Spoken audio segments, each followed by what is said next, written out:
আপনার ছাত্র জীবনের ম্যাজিক এখন এই বয়সে এসে পরিণত রাজনীতিবিদ, ঢাকা দশের যারা সাধারণ জনগণ আছে তারা আসলে আপনাকে কেন ভোট দিবে? আপনার মধ্যে কোন কোয়ালিটি আছে যে আপনার অপোনেন্টের নাই? আমি কম্পারিজন ভিত্তিতে কথা না বলে জনগণের সেন্টিমেন্টকে আগে আমি উপস্থাপন করতে চাই। বিগত 54 বছরে 3টে বড় বড় দল দেশ শাসন করেছে, বৈধ অবৈধ মিলিয়ে। আওয়ামী লীগ, বিএনপি এবং নাঙ্গল, এটা তাদের কাছে দৃশ্যমান, সে রেকর্ড জনগণের কাছে আছে। এবং সম্প্রতি এই স্বৈরাচার ফ্যাসিস্টকে বিতাড়িত করার আগ পর্যন্ত যে জুলুমের শিকার হয়েছে জনগণ, বিশেষ করে গণতন্ত্রের চর্চায় সবচেয়ে বড় যে ক্ষতিটা হয়েছে জাতির, 14 সালে ভোট হয়নি, 154 জন প্রার্থী বিনা প্রতিদ্বন্দ্বিতায় নির্বাচিত হয়ে গেছে। 18 সালে ইতিহাসের সবচেয়ে জঘন্যতম নোংরা কাজ করছে, রাতে ভোট সিল মারি দিয়েছে এবং সেখানে প্রশাসনকে ব্যবহার করা হয়েছে। আপনি বর্তমান আইজি প্রিজনে আছে, কারাবন্দী আছে, তার মানে আত্মস্বীকৃত বিবৃতি থেকে জানা যায় কিভাবে অনুগত এই সমস্ত ফোর্স দিয়ে অন্যায় কাজগুলি করেছে। 24 সালে তো ডামি ইলেকশন। সুতরাং গণতন্ত্রের প্রতি এত বড় আঘাত, এত বড় একটা জুলুম, এটা সাধারণভাবে এটাকে উঠেছে না, এটা ঐতিহাসিক ঘটনা। এই প্রেক্ষাপটেই জুলাই বিপ্লব হয়েছে এবং ছাত্রদের আত্মত্যাগ সাধারণ মানুষ ওয়েলকাম করেছে, অ্যাপ্রিসিয়েট করেছে। এই অবস্থাতে সাধারণ মানুষ দেখবে এই সময়গুলির মধ্যে কারা দুর্নীতি করেছে, কারা সন্ত্রাস করেছে, কারা চাঁদাবাজি করেছে। চাঁদাবাজি এত জঘন্য, এত ভয়াবহ চাঁদাবাজির রূপটা ইউ ক্যানট ইমাজিন।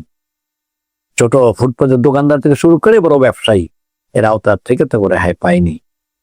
17 বছরে এই ফ্যাসিস্ট দলটি যে সমস্ত এই অপকর্ম করেছে, দখলবাজ, চাঁদাবাজির দুর্নীতি, এই গত 17 বছরে মানুষ তো অন্ত নিষ্কৃতিভাবে আশা করছিল, তা হয়নি। চাঁদাবাজি চালু আছে, দুর্নীতি চালু আছে, দখল বাণিজ্য চালু আছে। তাহলে এরা কারা করছে? দিবালো কোনো স্পষ্ট কারা করছে। সুতরাং অন্য উন্নয়নের প্রসঙ্গে পরে আসবো। শুধু অতীতে স্বৈরাচারের যে কারণে পতন হয়েছে, একই কারণে যদি তারা ইনভলভ হয়, সেই কারণে জামাত এ সমস্ত ইনভলভ নেই। জামাতের কোনো চাঁদাবাজি করে না, দুর্নীতি করার প্রশ্নই আসে না। 2 জন মিনিস্টার ছিল ক্যাবিনেটে, মাইক্রোস্কোপ দিয়ে খুঁজে বেরিয়েছে, কোনো দুর্নীতি পায়নি। সন্ত্রাস তো করেই না। সুতরাং এই সমস্ত কার্যকারণ জামাতে না থাকার কারণে, চারিত্রিক বৈশিষ্ট্যে জামাত উন্নত চরিত্রের হওয়ার কারণে এবং তাদের এই সমস্ত অপকর্ম জাতি জেনে যাওয়ার কারণে আমি প্রত্যাশা করি শুধু আমার সিট নয়, সারা বাংলাদেশি জনগণ জামাতকে এবার বিবেচনা করবে, তাদের পরবর্তী সংসদ পরিচালনার জন্য, নেতৃত্ব দেওয়ার জন্য রায় দিবে, এটা আমি মনে করি। ব্যক্তিগত লিমিটেশন, যোগ্যতা অযোগ্যতা বড় কনসার্ন নাই। বড় কনসার্ন যে দল বিলং করে এবং তাদের কর্মকাণ্ড এবং তাদের অতীতের ক্রিয়াকলাপ, এটা হচ্ছে সবচেয়ে বড় জিনিস। তারপর একটু আমরা আপনার ভোটারদের এবং সাধারণ মানুষকে জানানোর জন্য আপনার বর্তমান পেশা এবং লেখাপড়ার জীবনটা যদি একটু ছোট করে সবাইকে একটু জানাতেন। আমরা শুনেছি দেশে বিদেশে আপনি বিভিন্ন ফোরামে কাজ করেছেন। আমি অ্যাকচুয়ালি এসএসসি পাস করেছি সরকারি বিজ্ঞান কলেজ থেকে, ঢাকা থেকে। ঢাকার সাথে সম্পর্ক আপনার পুরনো এবং এই এলাকাও আমার আত্মীয় স্বজন অনেকে থাকেন। এইচএসসি এবং অনার্স মাস্টার্স চিটাগাং ইউনিভার্সিটি থেকে, এইচএসসির পর তারপরে ঢাকা বিশ্ববিদ্যালয় থেকে এলএলবি করেছি। আচ্ছা, আমি চট্টগ্রামের ছাত্র থাকার কারণে চাকসুর ভিপি ছিলাম। আর ঢাকা বিশ্ববিদ্যালয়ের গ্রাজুয়েশন এলএলবিতে হওয়ার কারণে আমি Dhaka university registered graduate circle থেকে সিনেট মেম্বার ছিলাম, নির্বাচিত। এবং আমি ঢাকা বিশ্ববিদ্যালয়ের ফাইন্যান্স কমিটিতে সে কমিটি মেম্বার ছিলাম দীর্ঘ 5 বছর পর্যন্ত। আমার এটা সুযোগ হয়েছে দেখার। আমি মনে করি যে আমি এই ধানমন্ডিতে প্রায় 45 বছর যাবত এখানে আছি। আমার বিয়ে শাদী ওই জায়গায় হয়েছে, আমার সন্তানদের জন্ম হয়েছে ধানমন্ডিতে। আচ্ছা, এবং আমার নাতিপুতি হয়েছে ধানমন্ডিতে। আচ্ছা, তারপরে দাদা হয়ে গেছি। আচ্ছা, তো সুতরাং এই ধানমন্ডিতে দীর্ঘদিনের অবস্থানের কারণে ধানমন্ডি মানুষের সমস্যাগুলো আমি খুব কাছে থেকে দেখার সুযোগ হয়েছে। সেই জন্য ক্যাটাগরাইজ করে যদি বলতে বলেন, তাইলে 1 নম্বর হচ্ছে সন্ত্রাস, জীবন নিরাপত্তা চায়, সম্মান চায়। ব্যাপকভাবে সন্ত্রাস ছড়িয়ে দেওয়া হয়েছে। দ্বিতীয় হচ্ছে চাঁদাবাজি। চাঁদাবাজি করার সময় সন্ত্রাস করে, সন্ত্রাসটা ইটসেলফ আর একটা ভায়োলেশন। আইন শৃঙ্খলা রক্ষাকারী বাহিনীকে ফাঁকি দিয়ে অথবা নাকের ডগায় এ সমস্ত অনেকগুলো অপকর্ম করে যাচ্ছে। আচ্ছা, তৃতীয়ত হচ্ছে যে এখানকার কতগুলি স্থায়ী কিছু সমস্যার সমাধান দীর্ঘদিন হয়নি।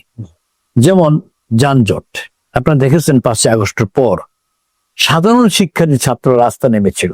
তাদের কোনো ট্রাফিক ট্রেনিং নেই, কোনো ডিসিপ্লিন তারা বুঝতো না, বাট তারা একটা ডেডিকেশনের মাধ্যমে ফার্স্ট লেন অ্যাম্বুলেন্স রোগী নিয়ে যাবে অগ্রাধিকার, তারপরে প্রাইভেট কার, অন্যান্য গাড়ি, এরপরে দিকে রিক্সা। তারা সুন্দর করে 1 মাসের ডিসিপ্লিন নিয়ে আসছে। তাদের প্রশিক্ষিত বাহিনী পেশাদারিত্বের সাথে সিরিয়াসলি যদি এইটাকে কনসার্ন হিসাবে নেয়, ট্রাফিক জ্যাম থাকার কথা না। আনুষঙ্গিক কতগুলি কাজ যদি করতো আরো রিলিফ হইতো। যেমন পর্যাপ্ত ফুটওভার ব্রিজ নাই। নীলক্ষেত জায়গাটা এমন একটা ইম্পর্টেন্ট জায়গা যেখানে পূর্ব দিকে ঢাকা বিশ্ববিদ্যালয়, দক্ষিণ দিকে ইডেন বিশ্ববিদ্যালয় কলেজ, উত্তর দিকে ঢাকা কলেজ এবং পরবর্তী সিটি কলেজ, আরো প্রতিষ্ঠান আছে, ফাইন আর্টসের আছে। এমন একটা জায়গাতে রাস্তা উপর দিয়ে চলাচল করে মানুষ অ্যাক্সিডেন্ট হয়। এখানে তো একটা ফুটওভার ব্রিজ অবশ্যই জরুরি।